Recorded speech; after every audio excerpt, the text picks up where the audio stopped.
Je voudrais que notre conférence adopte la nécessité de dire clairement que nous ne pouvons pas payer la dette. Non pas dans un esprit belliqueux, belliciste. Ceci pour éviter que nous n'allions individuellement nous faire assassiner. Si le Burkina Faso tout seul refuse de payer la dette, je ne serai pas là à la prochaine conférence.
Je crois qu'il fait partie de la tradition des grands hommes.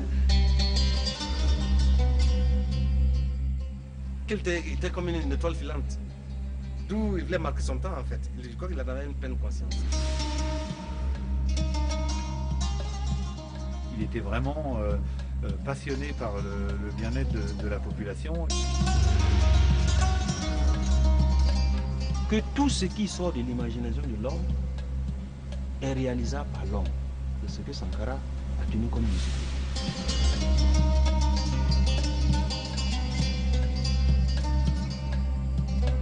Seul le débat contradictoire permanent peut nous mettre sur la brèche et nous obliger à regarder de très près ce que désirent les masses et non pas les images classiques, académiques que nous recherchons pour nous donner bonne conscience ou pour être simplement en conformité avec un Occident qui nous a inculqué des méthodes, des façons de voir, mais des façons de voir qui ne calent pas forcément bien avec la réalité.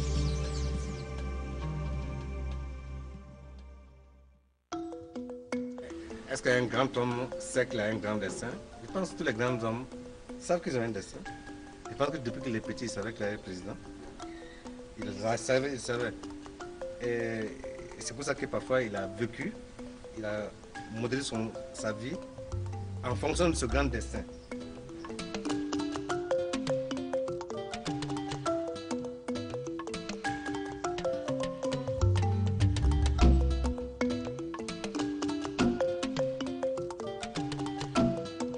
Le Burkina Faso s'appelait donc Haute-Volta d'abord. Et c'était un territoire qui est au-dessus de la Côte d'Ivoire et qui, très longtemps d'ailleurs, n'a formé qu'un avec la Côte d'Ivoire. Ces pays faisaient partie d'ailleurs du grand ensemble de l'Afrique occidentale française. La Haute-Volta a été reconnue indépendante le 5 août 1960. C'est l'indépendance officielle. Et le premier président, c'était Maurice Yaméo.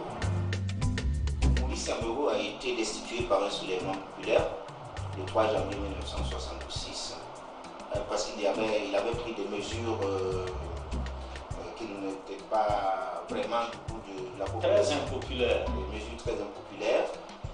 L'histoire nous laisse entrevoir qu'il aurait démissionné lui-même pour remettre le pouvoir à son chef d'état-major, le général Sangoulé Lamizana. Et le général Sangoulé Lamizana a pris le pouvoir. Il a géré assez longuement d'ailleurs. De 1966 à 1980, je pense. Oui, 1980. Et pratiquement en 80, la chaîne des coups d'État militaires a commencé. Il y a eu d'abord le colonel Césaire avec le CMRPN. Et là, le CMRPN est lui-même tombé dans ses propres contradictions, parce qu'à l'intérieur de CMRPN, il y avait de jeunes officiers qui avaient quand même une culture politique supérieure à leurs aînés en grade et tout cela. Et ces jeunes-là n'étaient pas totalement d'accord avec leur position politique. Et ces jeunes se sont organisés pour prendre le pouvoir avec le CSP. Et le CSP avait justement derrière été dirigé par le commandant Jean-Baptiste Ouédraogo, qui est devenu en fait le 4e président. Le capitaine Thomas Sankara était déjà membre de ce groupe-là, avec le capitaine Blaise Compaoré. Sankara s'était fait connaître parce qu'on l'avait obligé à être ministre de l'Information dans un gouvernement militaire. Il avait accepté à un certain nombre de conditions. Il avait démissionné publiquement, il était ministre de l'Information en disant malheur à ceux qui bâillonnent le peuple. Il avait fait en direct à la télévision, donc c'était un personnage très connu. Jean-Baptiste a dirigé le pays entre 1982 et 1983, n'est-ce pas, avec Sankara comme Premier ministre. C'est là où émerge sa dimension révolutionnaire, c'est-à-dire qu'il y a plusieurs fois où publiquement, devant la population, il y a des meetings où il y a un discours un peu falot du président de la République, et Sankara a des discours très radicaux en employant des expressions populaires, où il dit « à bas l'impérialisme », il emploie des mots « à bas les hiboux au regard gluant », enfin des choses comme ça qui sont très imagées parce que c'est probablement pris dans les langues nationales, et donc il devient un personnage extrêmement populaire, et tellement populaire que le 17 mai il est arrêté par la partie de la droite de l'armée. Comme le pouvoir n'est pas solide, malgré que Sankara soit en résidence surveillée, que Blaise Compaoré avait réussi à ne pas être arrêté, il s'était enfui à Pau où il dirigeait des commandos d'élite et il avait dit qu'il s'était mis en rébellion, et donc ils arrivent dans cette situation à créer tout un système de messagers. Et ils organisent la prise du pouvoir. Et finalement, leur groupe progressiste ou révolutionnaire a pu revenir au pouvoir le 4 août 1983, avec maintenant Sankara comme président du CNR et donc comme le premier responsable de cette révolution.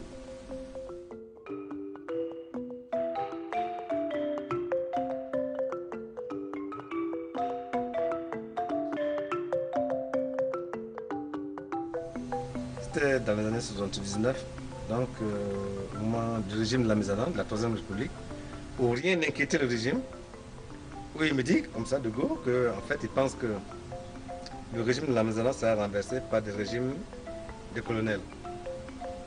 Ces régimes de colonels sera renversé par des régimes de jeunes patriotes, de jeunes officiers patriotes. Et c'est en ce moment, après seulement, que la voie sera ouverte pour la révolution. Et je dis mais ça c'est pas une analyse, c'est une prophétie. Et ça s'est passé exactement comme ça. Donc quelqu'un qui savait déjà, pour ne pas dire plus, il disait des choses sans analyse, mais il affirmait. Et moi, malgré mes analyses, c'est sa prophétie à lui qui s'est marché comme un chronomètre. Ça s'est passé exactement comme ça.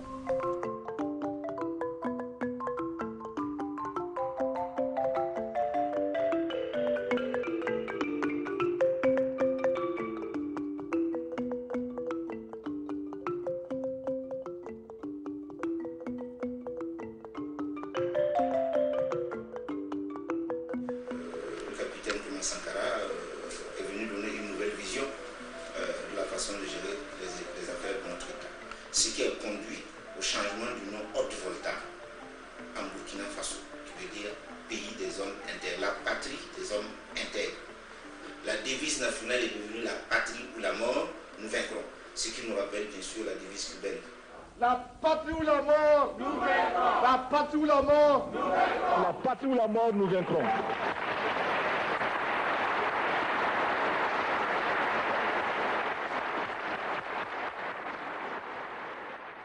L'intérêt du personnage, c'est que il est nourri de théories et il a vraiment beaucoup travaillé. Et quand on lit les discours dans les détails, il y a des références d'une culture politique extrêmement importante, y compris même d'une culture générale.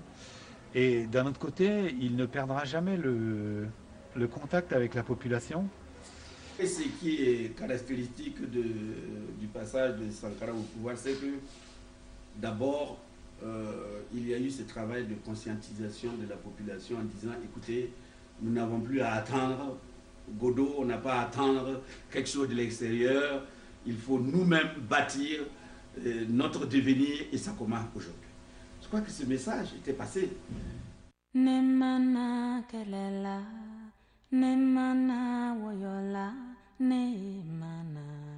La revolución de agosto encontró a la mujer de Burkina Faso en una condición de sometimiento y explotación causada por una sociedad neocolonial influenciada por la ideología de fuerzas retrógradas.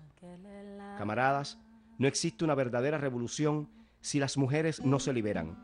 Que mis ojos nunca vean una sociedad, que mis pasos nunca me lleven a una sociedad donde la mitad del pueblo es mantenida en el silencio. Yo escucho el ruido del silencio de las mujeres. Yo presiento la furia de su revuelta.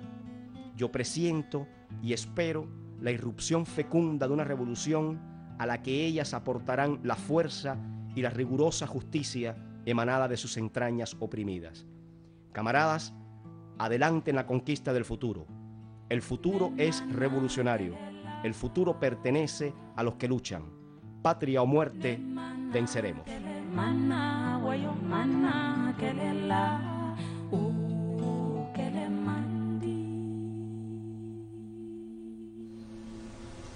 C'est la première fois dans l'histoire de notre pays où on a vu des femmes qui ont eu plusieurs postes ministériels. Avant ça, je crois qu'on avait eu une seule femme qui avait occupé un poste ministériel. Ça va être la révolution. Et même que les gens voulaient à Sankara qui disait aux femmes qu'il faut qu'elles se lèvent. Les gens voulaient à Sankara parce qu'il a institué un jour où les hommes doivent aller au marché.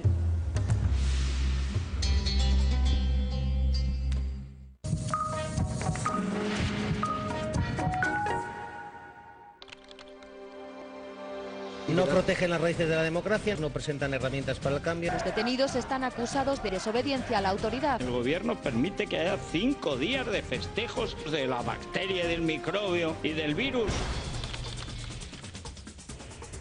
El llamado movimiento de los indignados demostró su poder de convocatoria con más de 60 movilizaciones a nivel nacional. Los políticos son los gestores de la voluntad popular. En España habrá una democracia real. ¿Quién te lo hubiese contado? Telesur, la señal informativa de América Latina.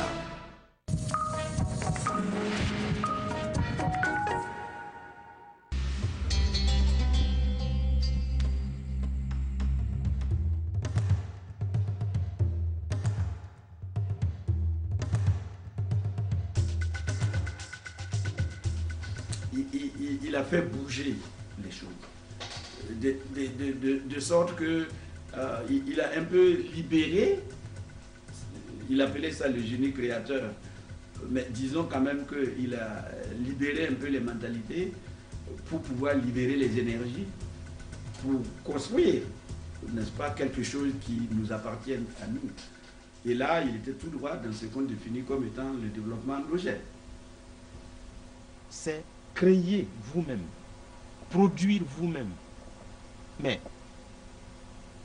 compter sur ses propres forces. On a incité les producteurs à développer la culture du coton, on a tenté de développer les usines locales de traitement du coton, et surtout on a tenté de développer un marché national. Les seules couches de la population qui avaient un revenu leur permettant d'acheter ce coton, ils les obligeaient à l'acheter, c'est-à-dire que les fonctionnaires ont été obligés de porter 2 fois par semaine un habit qui était entièrement fabriqué au pays par les tisserands artisanales. Faisons en sorte également que le marché africain soit le marché des Africains. Produire en Afrique, transformer en Afrique et consommer en Afrique. Produisons ce dont nous avons besoin et consommons ce que nous produisons au lieu d'importer. Le Burkina Faso est venu vous exposer ici la cotonnade produite au Burkina Faso, tissée au Burkina Faso, cousue au Burkina Faso pour habiller les Burkinabés.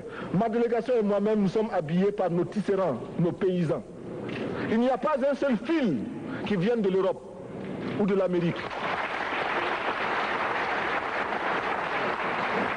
Je ne fais pas un défilé de mode, mais je voudrais simplement dire que nous devons accepter de vivre africain. C'est la seule façon de vivre libre et de vivre digne. Et ensuite, il a donné lui-même l'exemple, n'est-ce pas, de probité, parce que on a beau raconter, Sankara ne s'est pas enrichi, le matériel, ce n'était pas son souci. Tout président qu'il était, il roulait dans une R5. Il y a eu un effort de moralisation de la vie publique. La lutte contre la corruption, la confiance, on a restauré aux populations.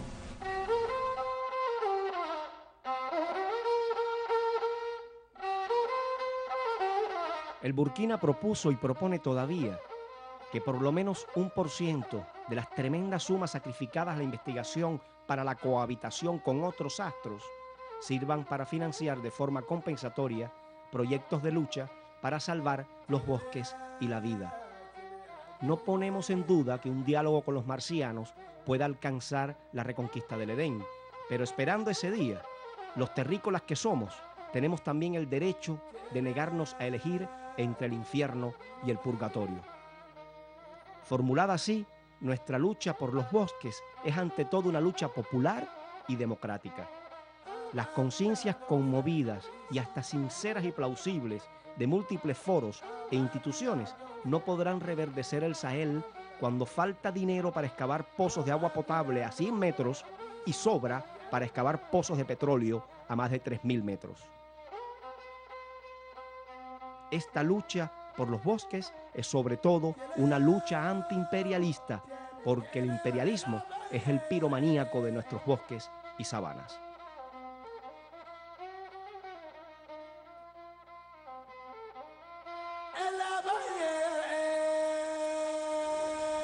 Sur la question de l'écologie, il a mis en place ce qu'on appelle les 3 luttes, c'est-à-dire la lutte contre la coupe abusive du bois, la lutte contre la divagation des animaux, c'est-à-dire que les animaux dans un village en Afrique, ils sont laissés à eux-mêmes, et donc ils mangent les pousses les plus jeunes parce que c'est les plus agréables à manger, donc ils mangent les pousses des arbres et ce qui les empêche de se développer.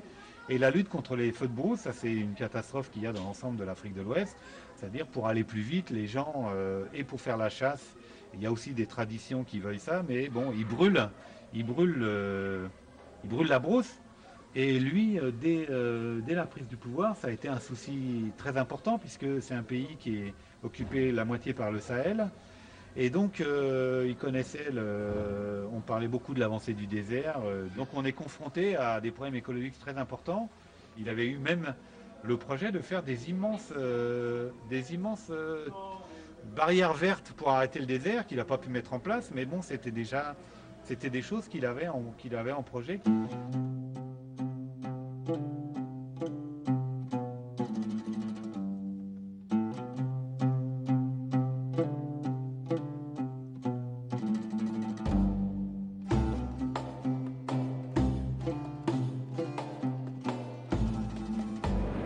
Nous estimons que la dette s'analyse d'abord de par ses origines. Les origines de la dette remontent aux origines du colonialisme. Ceux qui nous ont prêté de l'argent, ce sont ceux-là qui nous ont colonisés. Ce sont les mêmes qui géraient nos États et nos économies. Ce sont les colonisateurs qui endettaient l'Afrique auprès des bailleurs de fonds, leurs frères et cousins. Nous étions étrangers à cette dette. Nous ne pouvons donc pas la payer. La dette, c'est aussi la conséquence des affrontements. Et lorsque l'on nous parle aujourd'hui de crise économique, l'on oublie de nous dire que la crise n'est pas venue de façon subite. La crise existe de tout temps. Et elle ira en s'aggravant chaque fois que les masses populaires seront de plus en plus conscientes de leurs droits face aux exploiteurs. La question de la dette, c'est les pays de l'Amérique latine qui en faisaient leur cheval de bataille. Mais en Afrique, l'un des précurseurs, c'est Thomas Sankara, qui a demandé de refuser de payer la dette.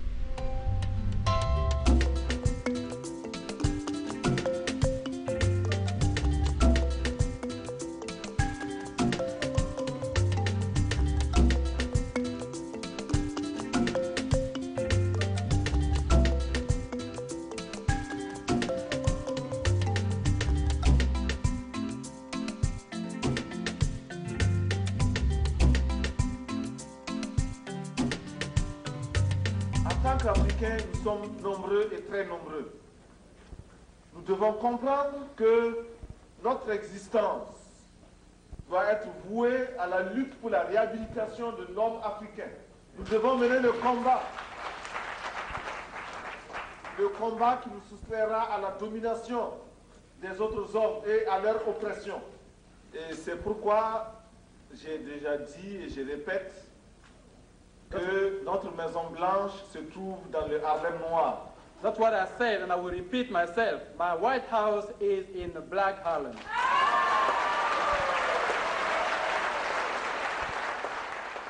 Je crois qu'on ne peut pas être nationaliste, révolutionnaire et ne pas être panafricain. On sait très bien que nos pays, pris individuellement, ne peuvent pas avancer.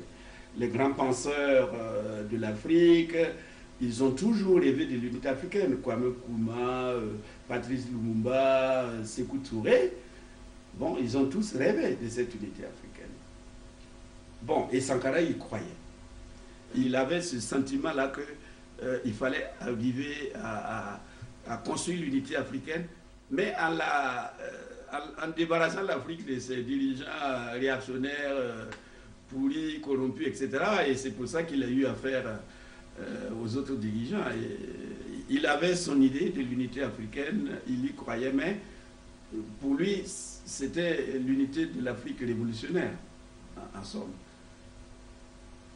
Unis pour agir dans une direction donnée contre l'impérialisme.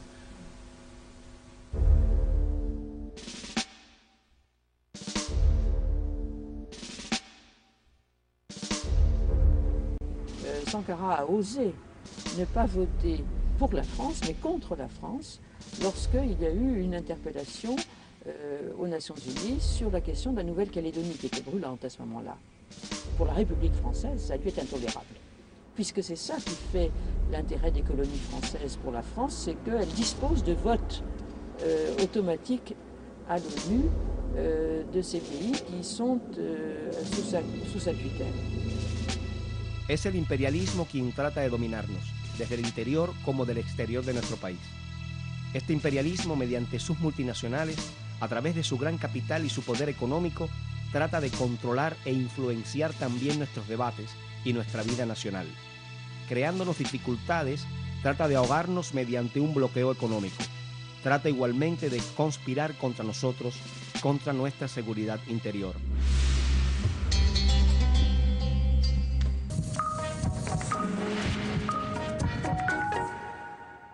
Famosos, casi famosos, anónimos que pelean por ser famosos.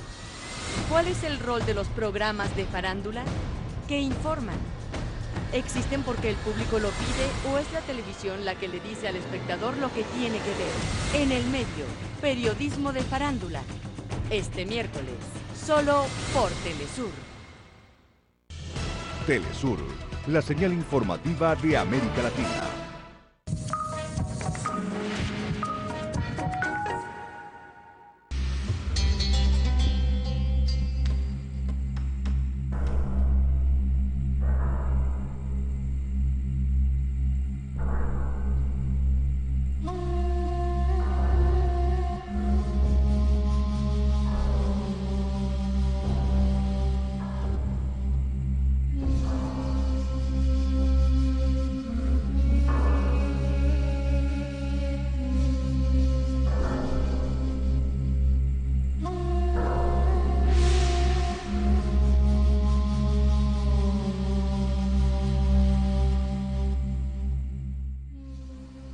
Un de ces ministres qui me s'est confié à moi, je ne veux pas dire son nom, qui était un grand ministre et après qui a été son conseiller à la présidence et qui, jouant de son rôle d'aînesse de loin sur nous, donc il pouvait avoir des libertés de parler au président, qui un jour lui dit, mais comment président, je ne sais pas pourquoi vous êtes si pressé que ça.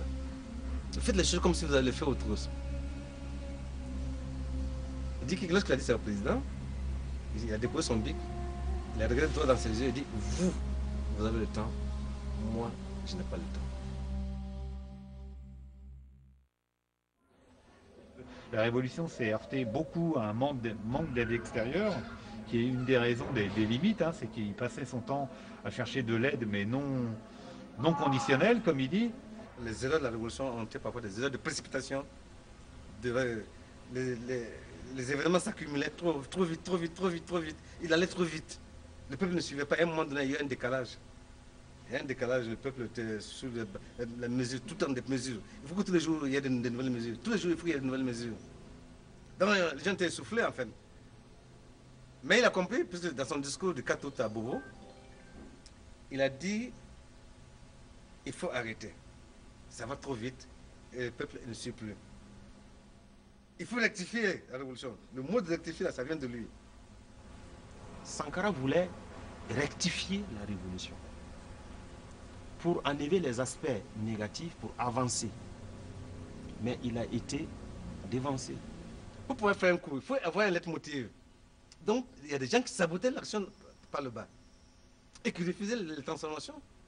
Parlons clairement, Blaise Compaoré, voyant donc que si on se structurait bien, son ambition de prendre le pouvoir n'a jamais révolu, on tout fait pour entraver et puis pour pouvoir s'aimer le bordel et puis prendre le pouvoir. Voilà.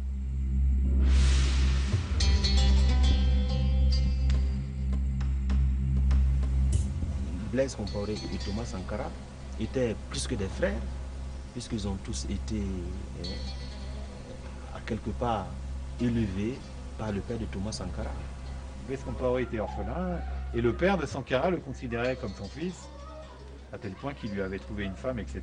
que Blaise donc ils étaient effectivement très proches et Sankara en tout cas avait confiance en lui, lui confiait des missions. C'est lui qui était justement chargé plusieurs fois d'aller en France et c'est lui qui a été chargé aussi qui était chargé d'aller en Côte d'Ivoire. J'ai dit dans mon livre que dans la préparation du 4 août, Blaise s'est déclaré que c'est lui qui sera président.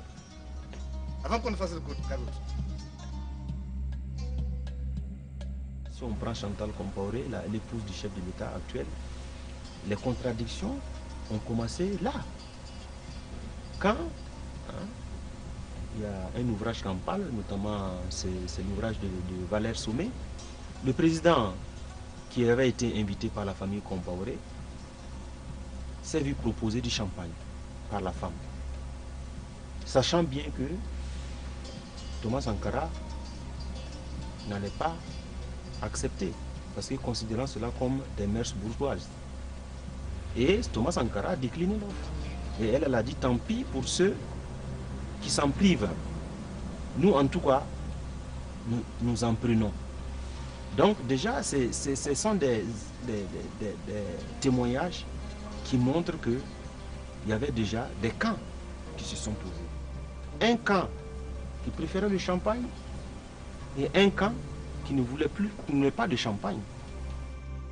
On a d'un côté Blaise Compaoré qui est travaillé par les réseaux france-africains à partir des années 85 et de l'autre côté, il a été marié avec une femme qui était proche de Houphouët-Boigny, qui était le représentant de la France-Afrique dans la région. Donc il a, lui, déjà probablement cette vision d'en terminer avec la révolution, d'en garder en tout cas le discours, mais de rétablir une situation consensuelle avec les pays occidentaux. La Côte d'Ivoire, qui était en ce moment la plateforme tournante de la France-Afrique, à travers la figure de Houphouët-Boigny, a développé beaucoup d'initiatives pour essayer justement de créer des contradictions au sein de la révolution burkinabé. Et Houphouët-Boigny, c'est évidemment le pouvoir le plus inféodé à Paris qui soit. Chirac a eu à dire un mois avant, les références c'est dans le monde, mais je ne sais plus quel numéro, qu'il va falloir mettre des petits pays comme le Burkina Faso au pas. Et même Mitterrand, lors d'une de ses rencontres avec Sankara, a dit que c'est un jeune mais qui dérange beaucoup. En fait, je crois que Sankara peut-être n'avait pas compris son message. Il voulait lui dire que peut-être qu'il va trop vite. L'avènement de Thomas Sankara au pouvoir a été ressenti comme quelque chose de dangereux pour le pouvoir néocolonial, par l'effet de contagion qu'il pouvait avoir. Et donc on s'explique que tout a été fait pour mettre fin à cette expérience du Burkina Faso. Un petit pays doit savoir se ménager. C'est ça aussi l'erreur là. Il ne faut pas défier tout le monde. Il faut défier en mesure de tes forces. Voilà les erreurs de Sankara. Mais comme lui, il était pressé de mourir. Est-ce que moi, je ne suis pas pressé de mourir, moi?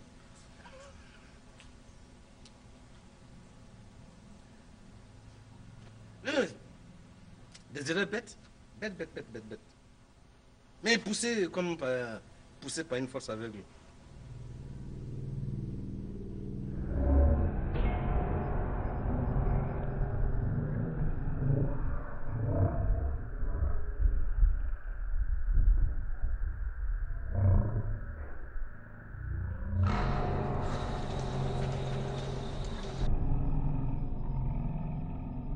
Nous pensons que c'est un devoir pour nous d'arranger sa tombe, de respecter sa mémoire. Vous avez des regrets? D'avoir perdu un ami, bien sûr. Et un regret aussi qu'à un moment de sa vie, il ait pensé à nous liquider. C'est dommage. Ouais, c'est dommage.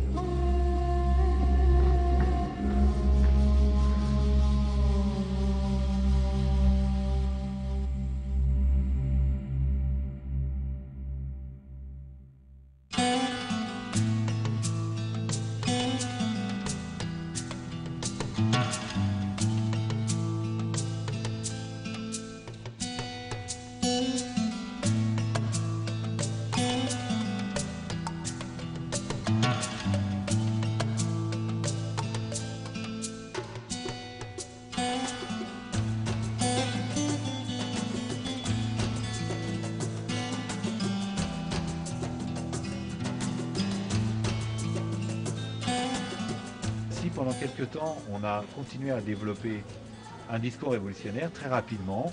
On est retombé dans le consensus france-africain.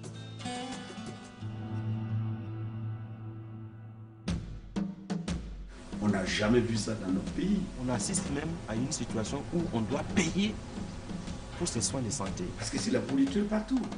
En 1994, il y a eu une enquête prioritaire 1 qui donnait le taux de pauvreté à 44%. C'est la démocratie de l'argent. Une fracture sociale.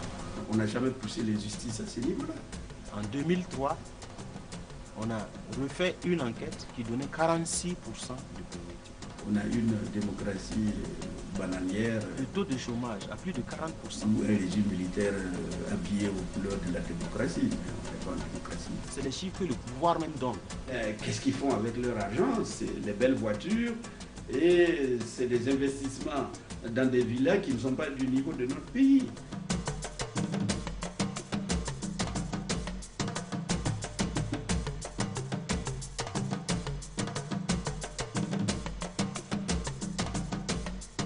Toute une série de crimes de sang et économiques. Dans un pays qui a trempé dans la plupart des déstabilisations des pays étrangers, que ce soit récemment dans la Côte d'Ivoire ou que ce soit au Libéria et en Sierra Leone, etc. Je crois qu'il faut encore rebaptiser le pays parce qu'on n'est plus le pays des hommes intègres, pas du tout. Est-ce qu'on peut montrer cette capacité à faire des manœuvres de toutes sortes pour déstabiliser son opposition, à participer à des trafics de diamants, d'art? Si les syndicats ne prennent pas les devants pour canaliser une lutte vraiment qui est organisée, ça sera une lutte spontanée, par-ci de se s'aimer de violence et de pillage. Ce n'est pas en laissant l'initiative privée, laisser la corruption grimper, laisser, je ne sais pas moi, consommer ce que nous n'avons jamais produit. Ce n'est pas de cette façon que nous allons nous développer. Comment pouvons-nous construire nos États sans des leaders historiques qui ont fait quand même une certaine unanimité quant à certaines valeurs? Ces leaders politiques-là contribuent à la formation de la conscience historique, donc à l'édification même d'une conscience nationale. Mais si vous faites le vide, mais vous allez donc, quel repère? Vous n'avez non pas de repère dans le passé, mais vous ne pouvez pas vous projeter dans l'avenir. Entre la reconnaissance éternelle et le pouvoir temporaire, le pouvoir terrestre vulgaire, Il faut choisir. L'un a choisi le pouvoir éternel, spirituel. L'autre veut le pouvoir de tout de suite et maintenant. Quand il aura fini de jouir du pouvoir terrestre, le jour qui meurt, on ne parle même plus de lui. Et l'autre, on est content de parler de lui.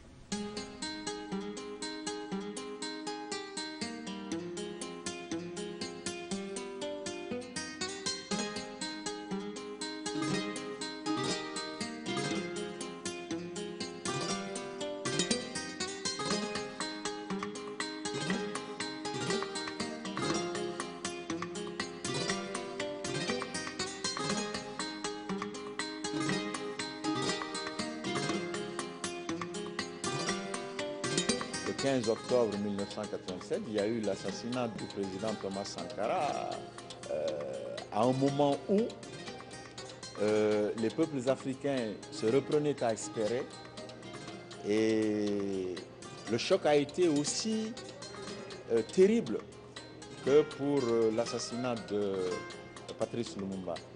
Parce que comme lui, il incarnait, surtout aux yeux de la jeunesse, l'espoir d'un monde meilleur, d'une Afrique plus digne, d'une Afrique responsable, qui surtout ne s'apitoie pas sur ses mots, mais trouve des solutions. Parce que Sankara a trouvé des solutions aux maux de son pays et aux maux de l'Afrique. Sankara a marqué les esprits. Il y a dans chacun de nos pays des jeunes et des moins jeunes qui le revendiquent et qui revendiquent son combat, qui pensent qu'il a eu tort d'avoir raison trop tôt.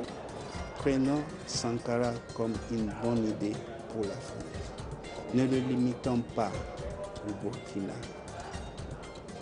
Comme j'ai dit, il est rentré dans le club de grands. Il devient quelque part intemporel.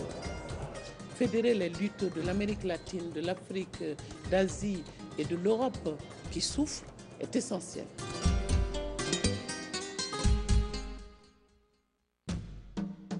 Quand on a une arme qui peut cracher le feu et la mort, et que l'on peut recevoir des ordres en se mettant au garde à vous devant un drapeau, sans savoir à qui profite cet ordre, à qui profite ce fusil, eh bien on devient un criminel en puissance qui n'attend que le déclic pour semer la terreur autour de soi.